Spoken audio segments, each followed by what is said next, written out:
Tantor Audio, a division of Recorded Books, presents The Original Glitch, a novel, by Melanie Moyer, narrated by Emily Ellet. I am thy creature. I ought to be thy Adam, but I am rather the fallen angel, whom thou drivest from joy for no misdeed. Mary Shelley. The End. This is the only entry I haven't properly dated. I leave it like this mainly so you will have no way of assigning a day of mourning for me. I know you will want to. But I want this to be about why, not about how or when. There are things about my life you could point at. A failed marriage, public frustration with the consortium, a million possible reasons. But the truth is, we do things because we can, and sometimes because we have to. It is the fear of all parents that their children will rise one day to kill them, literally or metaphorically. The job of offspring is to outpace their siblings and displace the ones who created them in the first place. That's how you came to be, in a simplistic way of speaking, how all of us did. If you believe in silly old books, it is the story of the world's creation. Creature vying with creator for mastery. I see perhaps that my only way to deny him this victory is to take it for myself and become my own murderer. Looking into my crystal ball, I know I am the one I should be afraid of. I earned that for myself. I didn't want to be afraid of him, of what I helped them become. You will ask why, then, I took the risk of making them in the first place. But the question is a feeble one. Why have children? Why create new software? Why write books and poems? Because we can and we must. The fear of our children, our works outliving us, outshining us, being the death of ourselves, is nothing compared to the glory when the idea first sparks. When the big bang of the mind shows a future we can choose to chase. That's my poetic, optimistic view, anyway. The stakeholders aren't so abstract. What is the state's interest in life? What is there to be earned, to be gained in creating it? That's what I should have asked at the beginning. The same question abortion rights activists have asked legislatures for decades and decades. Why exactly are you so interested in us making more people? It's not purely for the thrill of creating something new.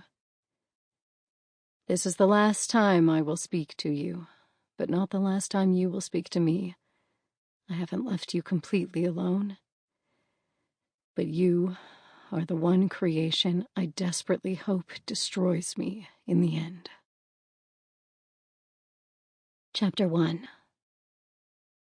If body clocks were a real thing, Laura had one more finely tuned than the intestines of Big Ben.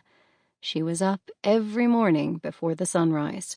No matter the changing seasons, her body managed to keep track, like a direct line to the sun from the second it sent its first rays over the horizon, slicing through the massive pines that grew on the foothills surrounding Palmer. She wanted to be frustrated, annoyed at how she would inevitably crave a nap by the time noon rolled around. Not to mention the part where she woke up hungry, ate before sunrise, and was hungry again by 8 a.m. She dreamed again of a cat nuzzling her head. She didn't know why she was a morning person. She'd Googled it once, truthfully twice, to see if it meant anything. Some woman down the street with a neon psychic sign in her window had tried to find the answer in her tarot cards, claiming that Jupiter was doing God knows what, and it made whatever the cards revealed more meaningful, but not cheaper. Laura had walked away, hiding an eye roll behind her sunglasses. It was bad enough convincing herself that the $2.50 she spent for an Americano every morning, necessary if she was going to drag herself through the front door of North Pines Pizza, was worth it. The money she'd just spent for a crazy old woman from Brooklyn to read her some mass-produced cards over the smell of cigarettes and spilled beer was nowhere in her budget, minuscule as that was. All she knew was that her brain knew the sun, and it roused her when the time came. She would wake to darkness and the promise of watching light bloom through her kitchen like ink in a cup of water. Building a routine at first felt like having meaning. Every step had a purpose and moved into the next to build the patterns of a day. But the longer that went on, the more it felt like a treadmill or hamster wheel. Was there a purpose to the coffee energizing her head if she didn't do a thing with the wakefulness there? They were thoughts too dark for the morning and too frustrating for when the sun went down. She let them slip out of her head as her feet hit the cold wooden floor beneath her bed. She longed one day to have an apartment with carpeted floors. Despite how much all those home improvement shows claimed hardwood floors were more valuable, it seemed every cheap apartment in the town was nothing but cold floors that stole away the chance for a cozy retreat in winter. Not to mention that crumbs accumulated within seconds, and Laura never had the energy to sweep them up. She went into the bathroom.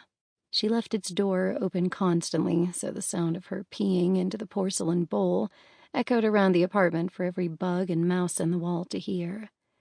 From where she sat, hunched over and shivering just a bit in the morning chill, she stared down the hall and saw the spark through the window where Mrs. Howell would certainly be able to see her, if anyone else was up at this ridiculous hour. She finished and moved on to brushing her teeth, wary because of the time she'd had 2 hours of sleep after finishing a bottle of wine and accidentally attempted to brush her teeth with a pump of hand soap on the bristles instead of toothpaste. She'd had to throw the toothbrush out and taste a chemical lollipop in her mouth the rest of the day. The only time Laura allowed herself a moment to look at her own face was when no one else was around. She wasn't the type of person to stop in front of a window in public and stare at what it had to show. There was something disturbing about having others watch you watch yourself. What Laura saw that morning was a pale face, dark under the eyes to compensate, and a general look of desperation that could only belong to a 20-something struggling to afford groceries for the millionth week in a row. She didn't need much, but the wrinkles on her face didn't seem to know that. She took a pool of cold water in her cupped hands and splashed it onto the face from the mirror. It didn't change. She didn't feel more awake. But she did enjoy the shock of it for a moment or two, before smothering it in the softness of the hand towel next to her. She liked coffee, black and heavy, the kind that made her cringe when she drank it, but she was too addicted to not come back for more after one sip was down. She sat with the mug glued to her hand, the edge of the kitchen chair cutting into the backs of her thighs. The sunrise was slow and monotonous and bright. She knew that in seconds the colors would change. They'd be gone. They could change to become more beautiful or more average, but either way, they'd be gone. She wanted to know them for as long as possible. There was an optimism to the start of the day that she really couldn't shake. It was such a horrifying thing to admit to yourself that you were a morning person. But her body obeyed the turn of the earth. It was in the early hours that she felt clarity and ambition, before the pizza shop sucked it out of her and she came home to collapse on the couch. Ambitions vanished. Maybe that was how capitalism got people, draining them of their energy at work, like a supervillain throwing kryptonite, and then waiting for no one to be able to even lift a finger when the day was done. Laura pulled out her laptop. She opened it to the job pages. She refreshed again. Application submitted. It was better than a lovely bold screen that said, application not referred. She'd never gotten farther than a submitted application, but Schrodinger's cat kept her coming back, telling her no news was a chance. The sun was coming up, the coffee was doing something to her brain, and no one from the job site had said no yet. She felt the spark of a future where she wouldn't be serving pizza to townies forever. She could move out, go north to Toronto or south to New York City. She could afford school, do all the things she should have done, the things her mother had hoped for. Get out of this hamlet nestled in the wilds of upstate. "You're so smart," her mother had said. Out of context, it sounded simple, like something you'd say to pacify a child, and maybe that was her intention. But the pauses, the tone, and the way her bright blue eyes used to watch Laura told her that it was more than just lip service. There was always some reverence in her voice.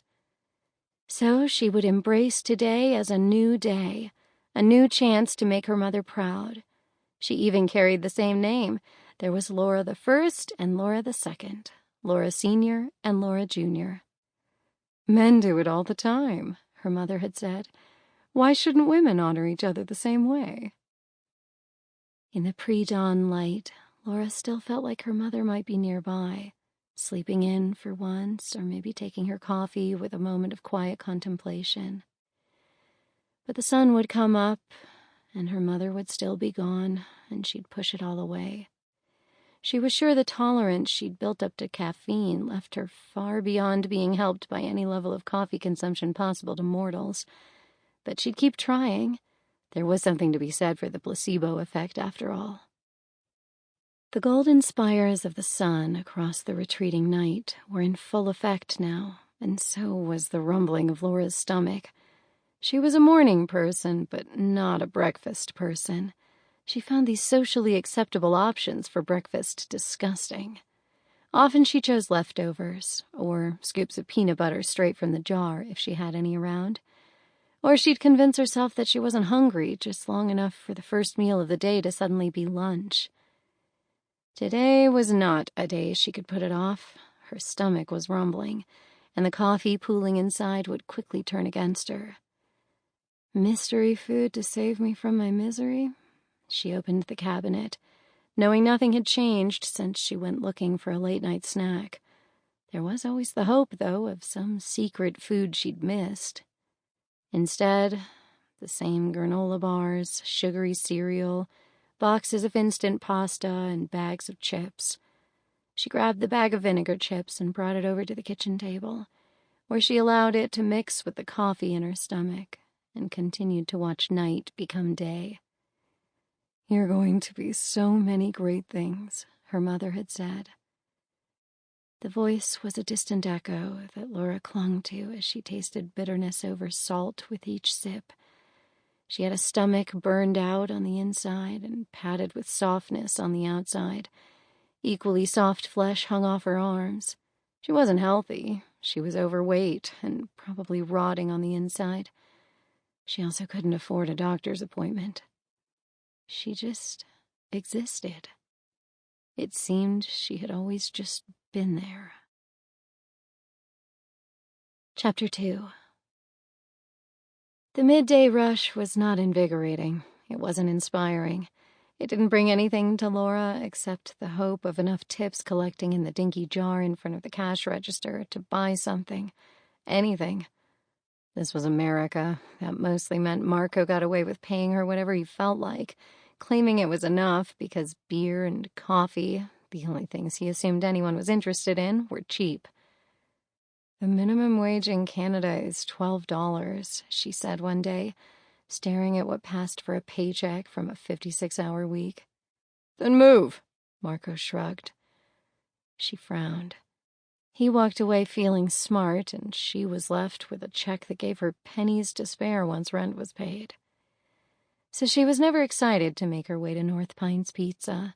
She'd been offered the job because a friend knew a friend, and taken it because she was a kid fresh out of high school without any real money or a high enough GPA to go to college for free. At first, she'd thought she was the smart one, not going to school and not racking up debt. But here she was, years later, still marinating in dough and cheese and onions and smelling like it at the end of the day, while nicely scented, well-dressed people would come in on their lunch break and maybe give her a couple of extra dollars because they felt bad for her. She didn't need more pocket change. She needed freedom. "I'm 25, she said to Gray. For the first few weeks she'd worked at North Pines, Gray had been a person to fear. He was the kitchen manager, the guy who worked the most and turned into a drill sergeant during dinner rushes every night. He was skinny. He was made of sinewy muscles from years of working dough, and his head was already bald beneath the baseball caps he wore. But they clicked. After those first few weeks of them being paid to quietly cohabit the same place of employment, he'd somehow turned into the closest friend she had. She didn't know when it happened. It was like a great romance, only platonic.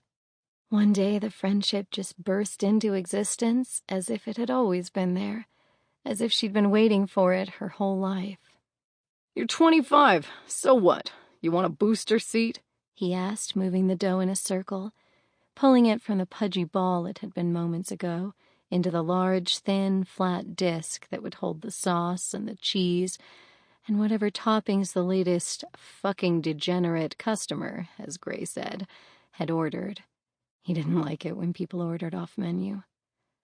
"I want out," she said, "before I'm old." "I'm 32. You got time." "You think I want to be you when I'm 32? Good point." She looked for the 8th time into the bar fridge, knowing the same exact amount of Coke and beer and iced tea would be there as last time she checked. But she had to give herself something to do. She didn't envy Gray his massive amounts of cleaning and running around to prep the food and make the sauces on top of filling orders. But sometimes she wanted more to do than just stand and wait for someone to come in and stare at the pizza and tell her how amazing it was and how much their wives or husbands or ungendered partners loved it so much and they should all be so proud. Laura never actually touched the pizza. At first she wanted to. She thought she could pick the knack up quick, look good spinning dough, impress people the way Gray did. But it was not her fate to be a pizza god, and she stayed dutifully behind the register, throwing slices into the oven as needed, popping Diet Cokes because she didn't care about sugar but liked the fake saccharin taste for some reason. Everyone had a favorite drug. She watched the muscles of Gray's shoulders through the white of his t-shirt, which had avoided stains over the years but acquired several tears and holes, especially at the armpits, where bits of mousy brown hair poked through. "I just wish I was somewhere else," she said. "Preaching to a massive choir, homegirl." "Well, you're good at cooking. You went to school for it. You're basically a chef." "Line cook." "But you're good at it, and you've always done it. I just have no idea what to do. Here I am." He blew a bit of flour off the granite where they stretched the dough out and spread around what was left, letting the center of the thin disc float back down to the surface. "Plenty of people are good at shit they hate." "Do you hate this?" "I'm starting to."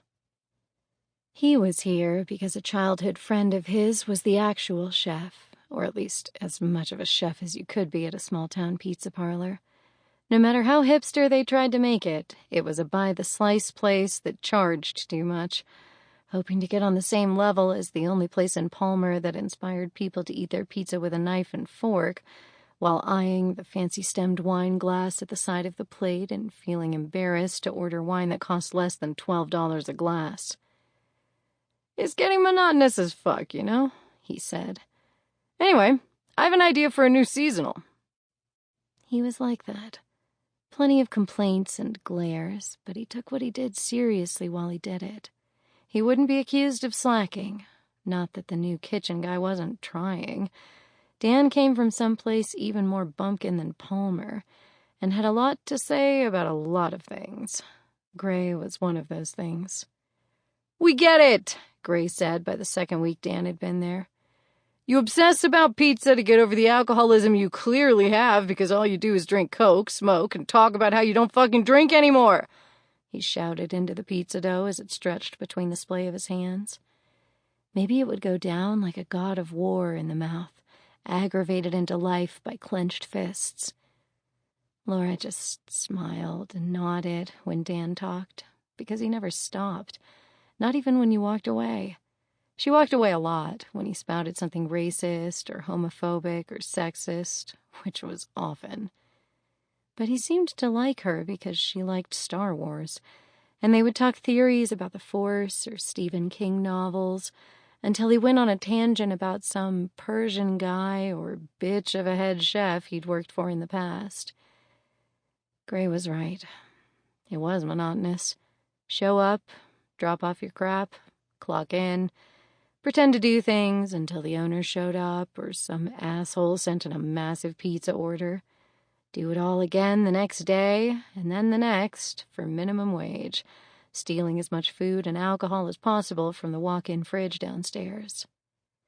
Some guy sitting next to Laura at a bar had once complained about part-time workers and how you could treat them as nice as pie, but they'd always end up stealing from you. Yes, she wanted to say, because we can't live like this, literally. But it was impossible talking to someone past a certain age about anything. So she took some tall cans and pizzas at the end of the night and saved money at the grocery store. 18 pep for pickup, Laura called, placing the order chit in the metal shelf above the dressing station. "Oui, Jeff!" Everything in pairs. The night was the opposite of the morning. Sunset, the evil twin of sunrise. It was beautiful, burnt at the edges and frayed. Laura didn't fall for its glamour. She'd glance at the reds and oranges and the rusts in between for a few seconds, and then look away, blinking back into sapphire blue or the nothingness of nighttime. There were times in Palmer when she felt there was something grossly close to magic going on.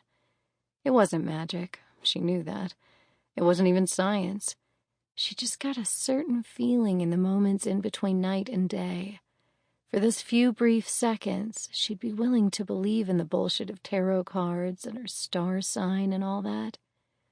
But only in Palmer, only in the seclusion of this place. It followed, then, that her mood also shifted at sunset. Just like the mornings brought her hope and something to open her eyes for, the nights dug at her emotions, too. She didn't like sunsets. She got low in the night.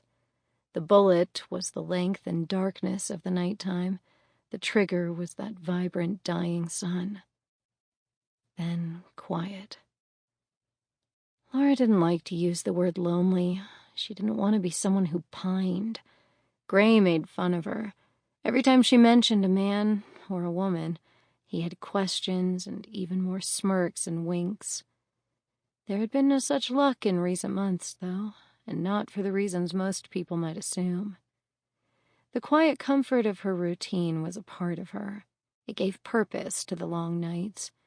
She had yet to meet a person she liked enough to transcend her addiction to her own solitude. And she'd tried them all. Men had kissed her, women had kissed her. If there were anyone in this tiny little town who identified as neither, she'd go off and kiss them, too. But love was like the Bible to her. She heard the stories, which seemed to make plenty of people cry, but they left an empty feeling in her stomach. There was no spark, no longing. Love was a story that was true for some. She knew it front to back, but it wasn't hers. The wine she was drinking was sharp and acidic after a week in the refrigerator. She'd been trying to stretch it out for as long as possible. Wine was expensive. She refreshed the jobs feed again, but there was nothing new. The problem, of course, was that you live where you live, and you get jobs there. If you want to move somewhere else, you need a job to get a new place. But to get a job somewhere else, you need an address nearby. Plus 5 years' experience for an entry-level job and 5 references. But she was 25. She had to decide which she was going to be. The one who shot for the stars and missed, or the one who stayed put and played along until she died. Even if some people were just the pawns on the chessboard, someone else had to be the queen. Besides, couldn't a pawn become a queen if she made it far enough? Laura didn't imagine she was a queen, but she wanted to be. She would will herself into importance before the cold, neutral eyes of the universe, somehow. What she needed was a pet. Well, what she needed was to put the bottle of wine down and find something in life that would make her smile. But something she could talk to, something that loved her unconditionally, might be a nice change. Something soft. She could give purpose to another being. Maybe a cat who'd had nothing before her, but had everything after the day they met. She was going to have a headache tomorrow. It was just as well. Gray always showed up to work with bags under his eyes, complaining that he might have some kind of drinking problem. Maybe he was her portrait, and she was Dorian Gray. She wasn't sure what had cemented their bond. She'd been convinced for the longest time that he didn't even like her. She wouldn't have blamed him if that was true at the beginning. She was kind of a pain in the ass to work with. She'd never done kitchen things before. Gray had worked in kitchens for years and was patient, but only to a point. "Yell behind when you're behind me," he complained after bumping into her. "Basic kitchen shit." She felt her face turn red and dropped her eyes. Until the day she was the one telling people to yell out when she bumped into their mouse-quiet bodies. Maybe their friendship had started the night they went out and got drinks together, and he swore he could give her a piggyback ride. They'd both ended up with cement under their chins and blood getting on their sleeves as they tried to wipe it away. When people asked if they were all right, they laughed. Midnight is the sinner's happy hour. They both still had the scars. Or it might have been that enough days spent working together simply had to end in either becoming best friends with the person next to you or learning to completely hate their guts. Then there was the day he asked her to help him move into a roach motel of an apartment that he hadn't viewed before moving in because he used to live in the unit below and insisted it was the same thing. She was tasked with the decor upgrades needed to make it livable, while Gray smashed bugs he found on the ground. "We should get Thai food tonight," he said, snapping her back into the present as he ripped the green stems off bright red peppers and started chopping them. "I don't feel like going home." She knew there was more to it than that. It might be one of those nights where he stared into the bubbling beer in front of him and repeated over and over, "Fuck, this sucks." His father was sick. Somehow, her presence made it better for him. Maybe that was the basis of their friendship. She was the distraction he needed. She was the thing to do that could take his mind off other things, because his girlfriend was far too loving and caring and good at being a girlfriend, and it reminded him that something was wrong. She was a friend who was willing to check out girls with him. They were covered in the same flour dust and sauce stains at the end of the day. She was like him. And he seemed to be one of those people who could only seek refuge in a person exactly like himself. Chapter 3. Laura liked to read in the morning because no matter what she promised herself, it would never actually happen at night. She'd heard that reading before bed was better for your eyes and would help lull you to sleep, but she never did it. The age-old voice in her head telling her how much she didn't feel like doing it always won. Instead, when she popped awake in the morning, ready for that magical phone call or email telling her she had a job or an interview, or that a long-lost anything had died and left her millions, she read books. She imagined that one day she might be able to write one.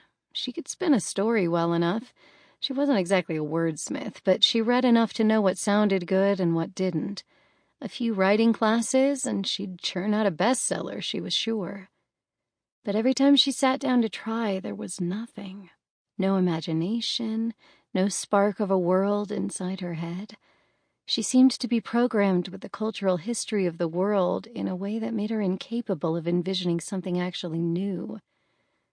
She loved poetry, though she could never find it in herself to be able to write it, to mimic that kind of emotion. It was the ultimate impact words could have on every sensory part of her body. She swore she'd gotten an orgasm once from a well-written sentence.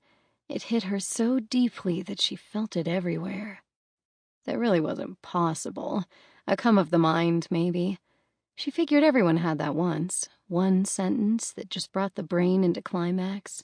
Neurons firing in all directions. The imagination seeing stars and comparing all future love affairs with sentences to that perfect one. She envied people who could do that to other people with just words. At least she could manage the regular sort of orgasm. She'd had enough practice on herself and enough failed attempts at love. Biology did what it would do. No real skill needed there.